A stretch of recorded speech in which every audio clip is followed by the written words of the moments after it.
batch over here, the MPhil second batch.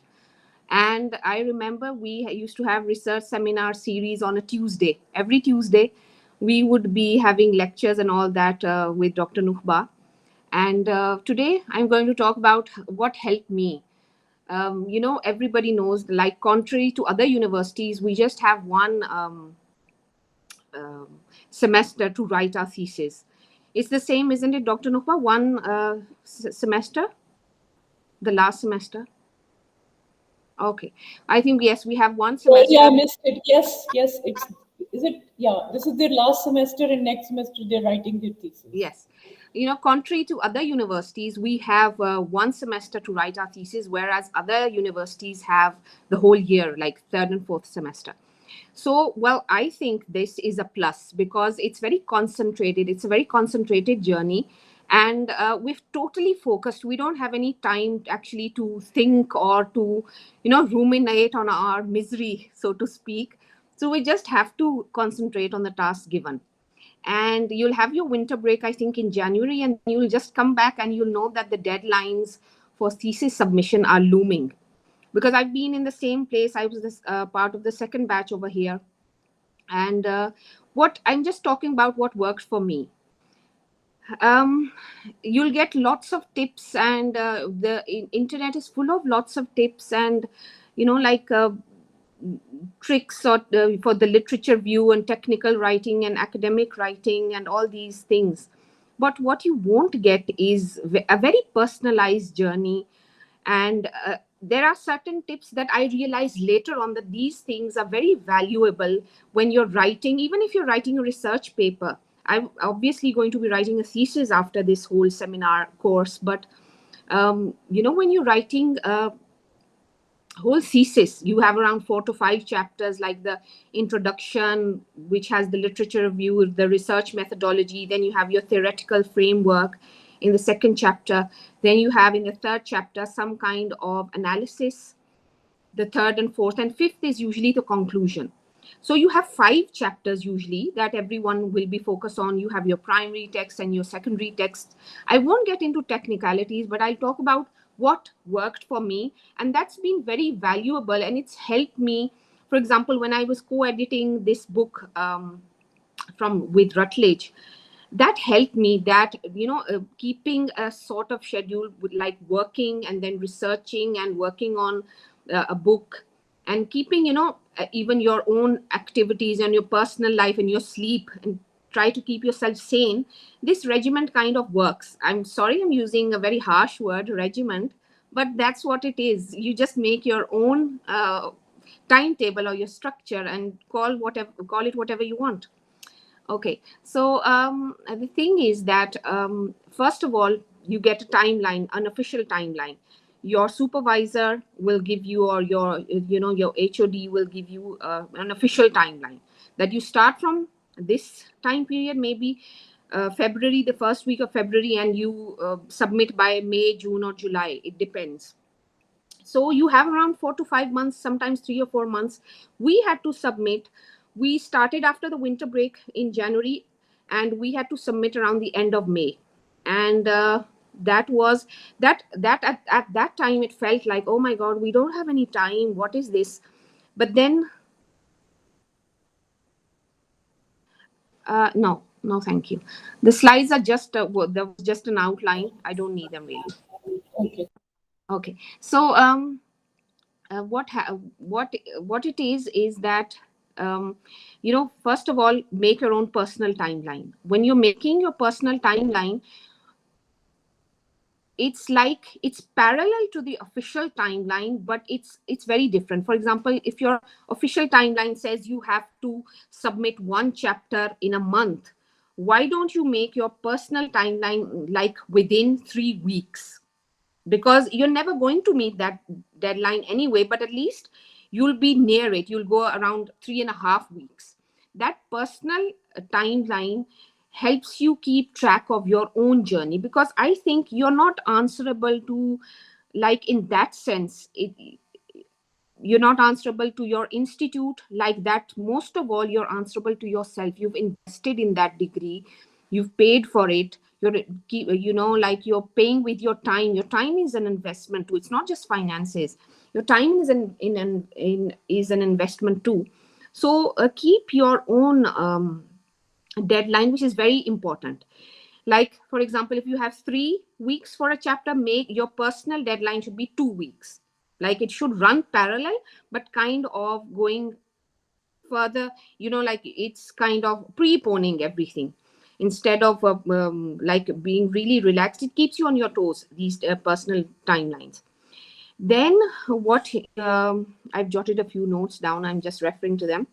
So then keep in mind that we have just in FC in one semester.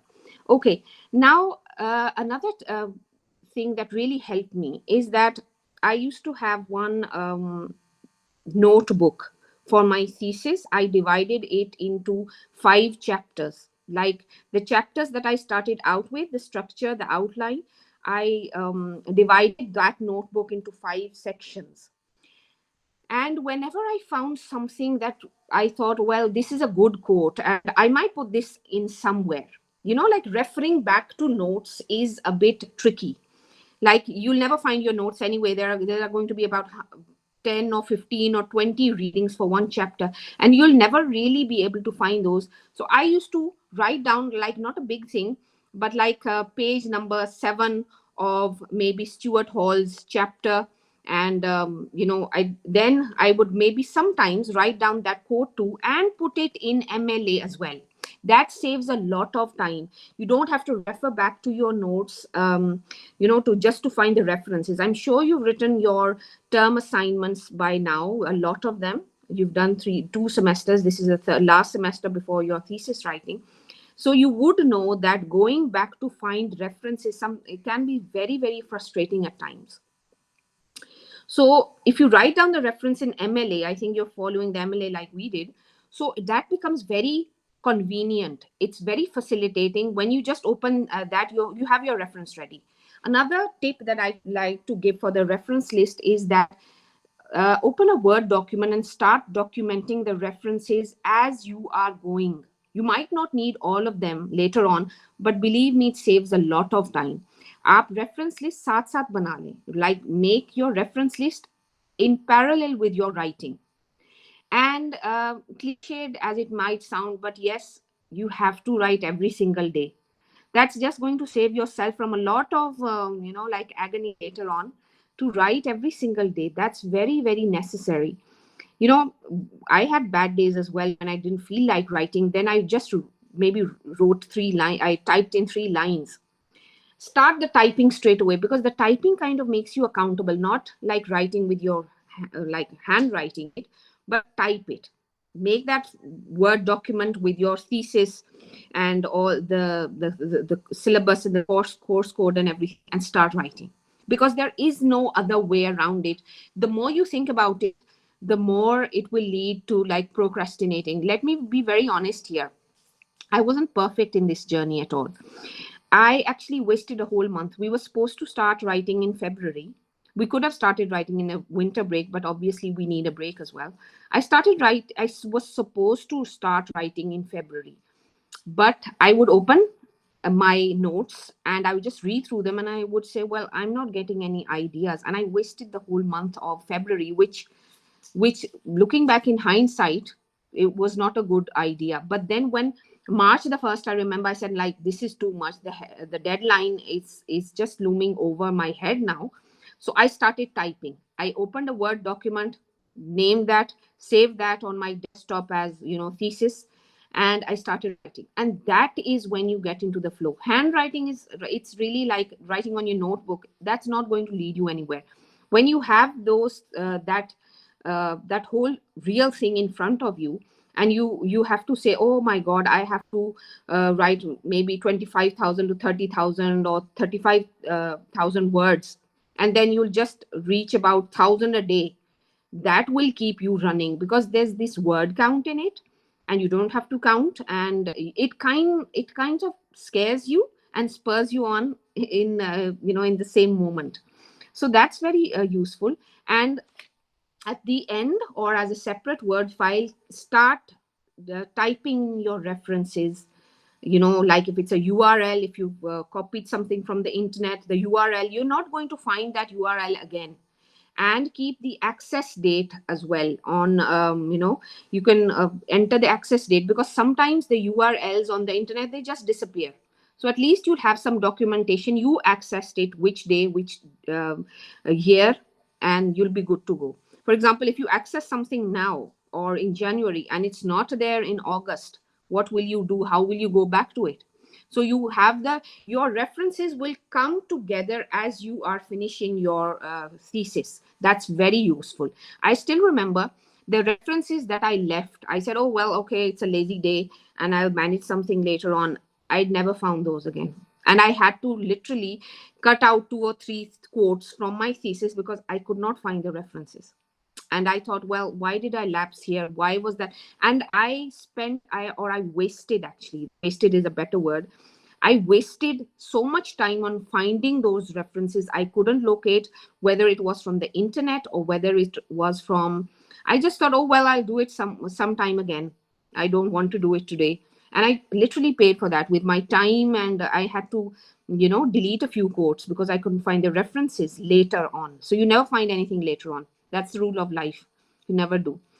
Okay, we've got writing every single day, we've got the diary, and then um, uh, like, don't skimp or avoid readings. For example, I'll just give you an example. I The more you read, the more your thesis will take shape. The first draft or the abstract that I started off with was not the thing that I finished off. Like, you see nowadays how it started in social media. You get these posts, how it started, how it's going on. The first draft will never be similar to how you end it. Never.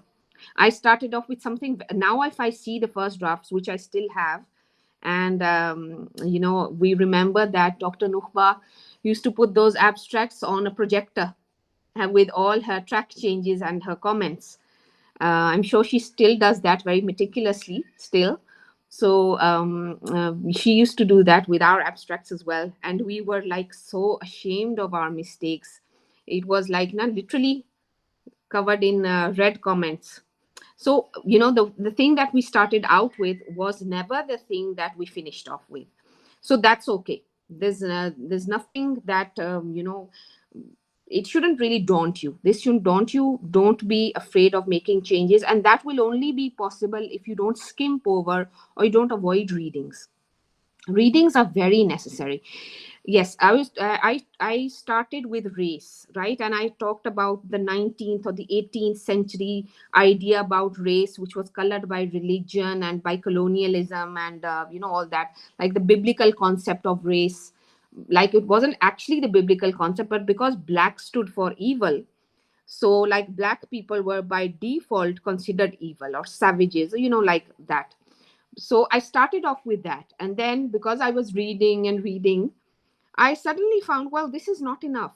Like, Gobineau's, of that French Count Gobineau's ideas are not enough for this. And then I put in Stuart Hall, and then I put in feminist lesbian Chicana activist Gloria Anzaldúa. I put her in, and then I added as a primary text, secondary text, Zadie Smith's On Beauty.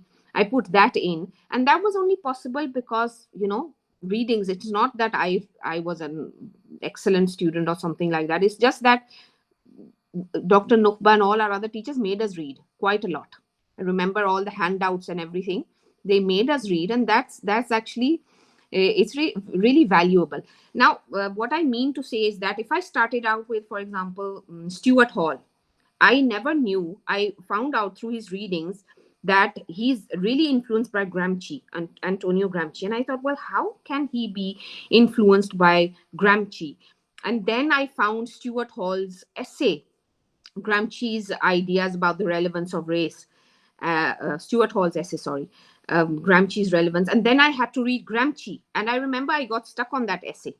It was quite difficult, and I spent about a whole week reading and rereading that essay about 7 or 8 times, and then I understood the gist of it, and then I could refer back to it. This reading and this reading helps you in the sense that it really prepares you for your viva.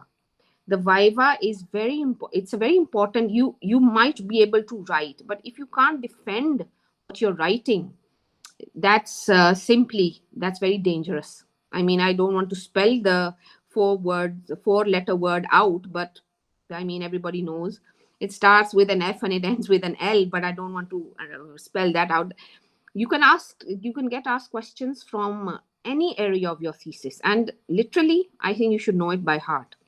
Another thing that helped me was that um, I had bad days writing wise, and I had good days. Sometimes I would write around 1,000, 2,000 words, and that would be quite good. Sometimes I would write just 500 words. Sometimes I would write just 100 words. But one day of the week was designated for just the reading of my essay, of my thesis. I would read it from start to finish, and I would find if there were any loopholes, any areas that needed more that's very necessary. If you don't go back to read your thesis, whatever you've written, if you've written a whole chapter, half of a chapter, 2 pages, read that, designate a day in every week to read what you have written. Because if you can find someone to read it for you, that's good, but I would suggest to read it yourself.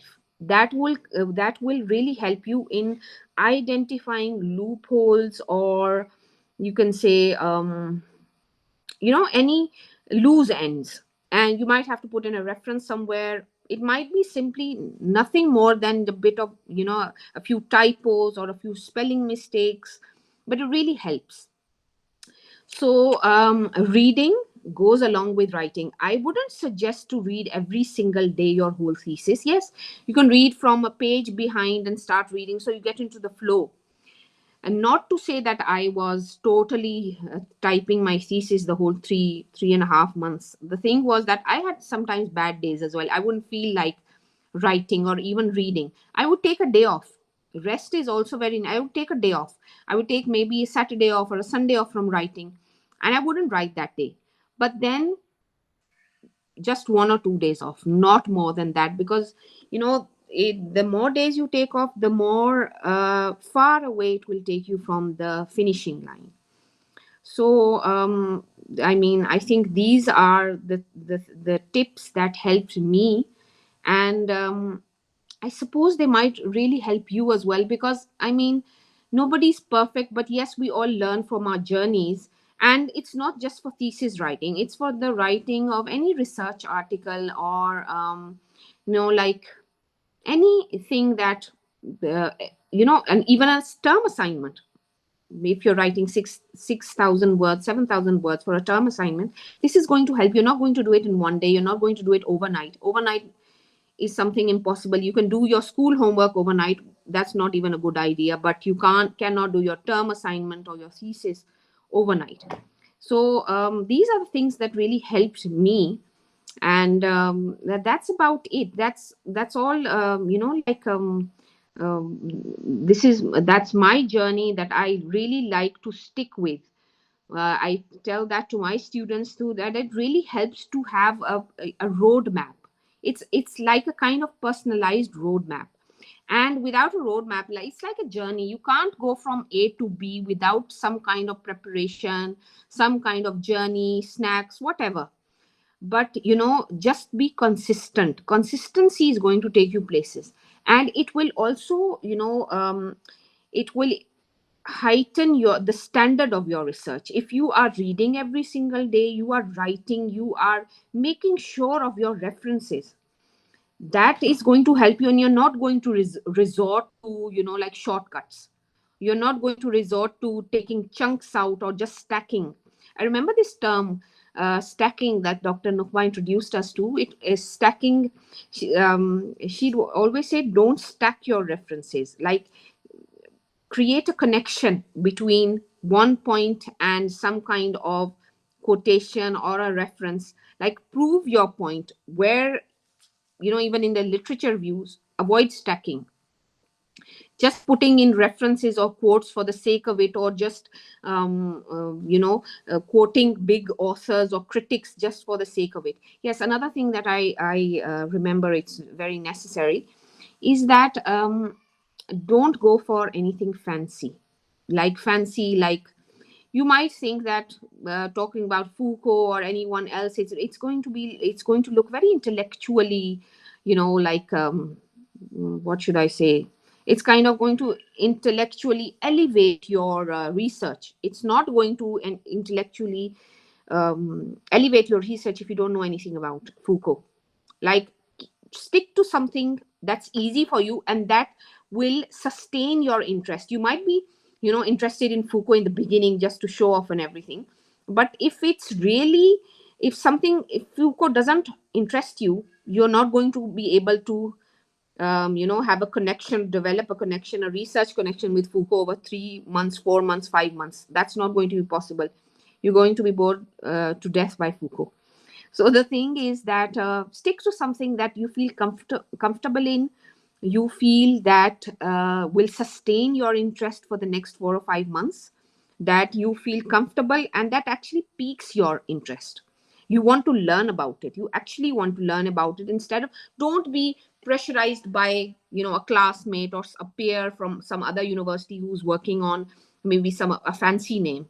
Stick to something that will really pique your interest, and some critic that you'll really be able to write on for the next 5 or 6 5 4 months. It really pays off to, for example, I was really interested in biracial authors.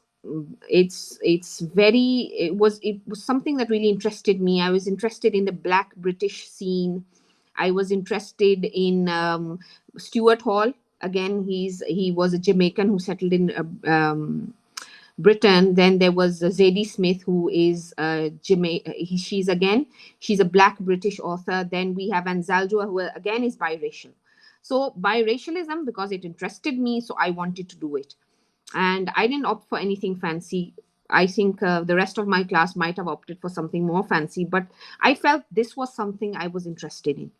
And that really helped because I was interested in learning about these things. I was interested, and it really helped me read through my texts on beauty and Susan Williams' Color Bar. I even watched the film Color Bar. I didn't even take, in the beginning, yes, I had a bumpy start, but then when I stuck to these 4 or 5 things, it really helped. And not to show off, not to brag at all, but I finished my thesis way ahead of my class, really way, way, way ahead. So that really helped. And I was kind of pleasantly surprised when I found out, like you're texting your friend or your class, or how much have you done, and nobody really tells you. To be very honest, nobody really tells you how much they've done. But then when your supervisors kind of discuss, oh, how much their student has done, and then you get to find out, oh, well, I finished. I actually finish it? It's kind of surreal, but this it was a very kind of haphazard thing I put together for myself. I never thought it would work, but yes, I did know that you have to write every single day. It helps, but I never knew that this haphazard thing that I created for myself, a kind of schedule, you could say, or a roadmap that I created for myself. I never thought that it would work, but it did. So that's all. I don't talk about literature reviews because, like, every subject is different, every topic is different. I talk about this journey that helped me, and that I think this consistency helped me, go through this book as well that I co-edited. It helped me.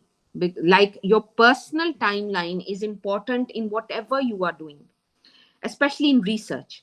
So it kind of helped me. So I think that's what I just wanted to share. And if you have any questions, so I'm open for that. Okay, we have one question, Lamia. Tell me if you can't hear. No, I can. I wanted to know because you're talking about reading every day and then writing on that reading. So, when do you know when to stop? Like, there comes a point in your research where you have done a lot of research or where you have read a lot of articles or books, and when do you know how to stop? Like, this is where I will stop my researching and now start my writing. Like, when does that point arrive? You I have think to. there's no point as such. You do your writing and your reading together in tandem. That's what I think works. That your typing and your reading, and whatever you find. For example, if I found something that was valuable, I just type it down in my own words, whatever I learned from it. I might have had to shift that or pasted that or cut pasted that one chapter to another chapter, but it helped. You think, for example, I might have found something. I was writing the first chapter, right? The literature review and psychology, and I'd read my novels or my books, Color Bar and On Duty, and I found some, for example, that 1960 scientists said about racism. And I said, well, this echoes with what Susan Williams said. And I would just, I remember this even today. Chapter 5, I made a heading and I wrote that thing down that I learned. And I think it goes in tandem. There is no point of like separating your reading, and whatever chapter you feel that this material goes in with, maybe chapter 1 or chapter 2, or your literature review or your research methodology or your theoretical framework or your close reading of your text, then just put it down there. You might have to like cut paste. You say, oh well, this doesn't look good here, it looks good in the conclusion. You might have to shift a few paragraphs, cut paste them, you know delete them altogether. But I think it goes in tandem, it goes parallel. You can't actually say, because like if you're reading, for example, like we were the batch from 2015 to 17, and well, I've learned a lot of things about racism after that as well. After that, I've learned a lot of things about racism as well. There is no end point, but you are doing your thesis in a certain time frame. And I think it helps. Like in tandem, you have your, on your workstation or whatever, you have your notes there, and whatever you're understanding, you just write it in tandem. It's a very parallel process. You can't say, oh, well, I'll read for 2 hours and then I'll type for one. It might work for some days, cutting off, the reading. But I think on other days, it's just like, oh, well, you're understanding things. Sometimes I would read the whole day and then I would write just for half an hour. Sometimes it goes in tandem. So it's like go with the flow. Whatever works for you. There, I don't think there's any hard and fast rule that, well, I'll read for 1 hour and I'll write for two, or write for 2 hours and I read for 2 hours and I'll write for one. It's just that you go with the flow. When you feel, oh, well, I've understood this, let me put it in my own words, whatever I've understood. And then you can maybe take a quote out from the essay that you're reading. I think it's a very go with the flow process. However you're feeling, sometimes you will be stuck on the writing thing. You'll have to say, oh, well, I'll have to maybe find or dig out a few more essays, and then I'll be able to say what I want to say, or I'm able to write what I want to, what I have in my mind. Like, as I said, I was reading Stuart Hall, and I found out that he's very Gramscian in his thought. And I said, well, Gramscian, how come? Gramsci never talked about race.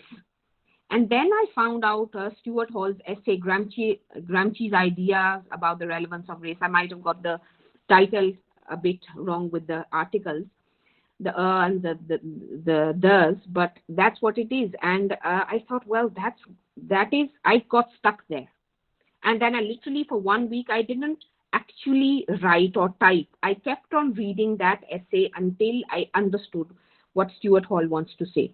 And then I read about Gramsci quite a lot as well. And then suddenly, a whole week, I had this flow. I overcame that, you can say, that mental block or writer's block, whatever. Not actually writers, but we are writers for a short time. So that is when I started writing.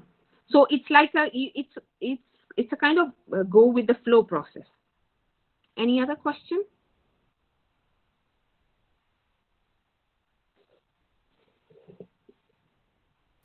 No questions. Maybe too much information. I don't know. I'll ask them later. Okay. I had this question. I had this question in mind to ask you that has your MPhil research helped you in working on the book? And by the way, congratulations, you've got it out. But Thank you very much. you partially addressed it, right? Yes. That it did. But the other question I had in mind was that because there is so much information and resources and everything, so what are your tips for students to prioritize the information, right? How much can they, which sources should they choose and which should they drop, and how do they make their priority list? Yes. Uh, Thank you for mentioning the book because that's very pertinent. That will help me, uh, address this. My thesis was on, like the representation of biracial um, relationships or marriages, how they were banned in South Africa and America, and how biracial writers were frowned upon, or even as, not writers, but biracial people were frowned upon as mulattoes or, like of impure blood. But the chapter that I have in my in this co-edited book in the anthology, I wrote a chapter for that as well. I had to kind of trim and tailor that my research area for South Asia. Now we know J.D. Smith doesn't belong to South Asia. Gloria and Zaldua doesn't belong to South Asia. Stuart Hall is a theorist, but obviously he doesn't belong to South Asia. So I kind of trimmed that, and I didn't talk about miscegenation because that is not really something culturally that is not something rife in South Asia like biracialism. But we have something like we have something like, like a lot of South Asian people go and settle in European countries, and over there they look down upon. That's a kind of racism too. So I had to trim and tailor my. I chose that topic, racism, but because I read quite a lot on it, I was able to kind of trim it and change my text, totally change it. So I started out with a thesis, and then that thesis, those theorists actually, those theorists helped me with changing. Like for example, I took two South Asian writers, Meera Syal and Zeba Talkhani. I took those and I based my thesis on that. What I want to say through this, I'm not talking about my own research like that, but what I want to say is there's a proliferation, or there's a saturation of information. I think you have to narrow down your research. Again, I'd repeat the phrase that I just said a few minutes ago. Don't be too fancy. Read up on your theorists. Don't take too many. Just take one or two, because it's going to be hodgepodge. If you take too much information, narrow down everything. One text, two texts, two theorists are quite enough. Three. Sometimes you just have to comment. I think less is more. As they say, less is more. More is never going to be more, is going to be very destructive. Less is more. More is quite self-destructive because we have so much, there's an oversaturation, proliferation of sources and books, everything on the internet. It helps. Like a book that really helps theorist wise is that Norton anthology of criticism and theory. I'm forgetting the book. I can take it out for you and I can show it to you. This book really helps. This Norton anthology of theory and criticism. Like you can see, it's a very thick book, but it really helps. It has sections according to like topics like race and feminism and Marxism and ideology and all this, and it helps to narrow down your theorists. I would always say less is more. Like Dr. Nukba said, there's so much information, there are so many things, and there are so many avenues, but you'll get lost with all this, over proliferation of information. It never helps. It's just like the human mind is not like a computer. We cannot process or digest so much information. You have to narrow yourself down. You might have to make a roadmap that these are the theorists I am going to mention, these are the books, and that's all I'm going to do. And I will always say less is more. It helps you create a clarity. Confusion is not good for you, for your thesis, for your viva, for your research future. Clarity, and it's like a narrowing down. You are going through, it's like, the analogy of, you might get lost in a maze, like a city like London, you might get lost there. But if you choose one street or one area out of London, you'll kind of really master that. I don't know if this analogy works or not, but that's the best way I could like express it or answer this. So it helps to have your theorists very clear, your primary text very clear, but I think less is more. You should know that, when you're reading too much, there comes a time when you are really inundated, you are flooded, your mind is flooded, and you can't process anything. When you have less things to work with, you'll come out with a very clear map of that building that you want to create, so to say, out of your research. So that helps a lot. I hope I've answered the question properly, Dr. Nufa. Yes, thank you so much. Thank you. Any more questions? No? Okay, thank you so much, Nosheen. Nice to see you again eventually. Yes, thank you very much, Dr. Nufa, for having me. It And was thank you very for sparing nice. the time. Okay, thank you. Thank you. We'll be in touch. Yes, bye bye. Hafiz. Khuda Hafiz.